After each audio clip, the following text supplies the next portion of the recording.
जाउँ हो क्या दाइ गाउँको कस्तो बाक्लो त्यो माघी कति राम्रो हेर फेरि यसरी काट्दो रहेछ कि काटेर गर्छ hello guys hi welcome to my YouTube channel मेरो नाम चाहिँ यसो दिपेन राजा होइन पछाडि एउटा साथीहरू देख्न सक्नुहुन्छ हामी चाहिँ अहिले सोलभाकियाको यो जिगारेस भन्ने ठाउँमा बस्ने गर्दै थियो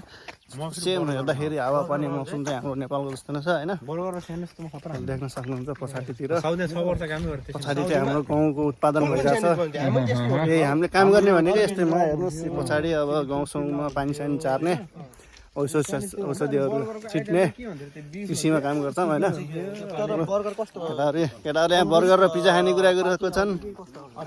पार्टी दिने भन्दैछन् बर्गर पिज्जाको होइन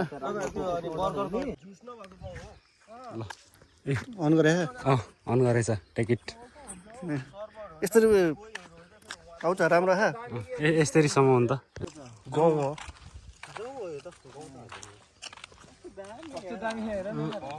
यो कहिले काटिसक्नु हेरौँ त कहाँ छ यो त मेसिनले काट्छ नि त्यही त नि कहिले सक्नु यो ल ल हरिदा तपाईँलाई ठेक्का दिएपछि कति हजार युरोमा काट्नुहुन्छ होला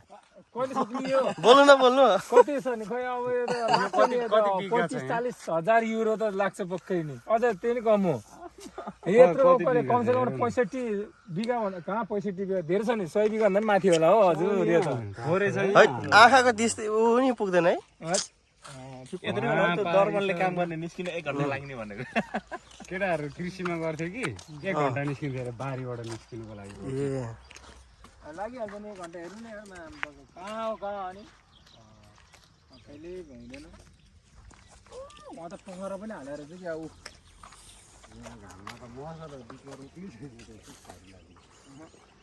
लास्ट दामी यार गाउँ जङ्गल चाहिँ उतातिर रहेछ दोहोरो जङ्गल होइन पुरा जङ्गल त हो नि त्यो त जङ्गलै हो गाडी आफ्नो गाउँतिर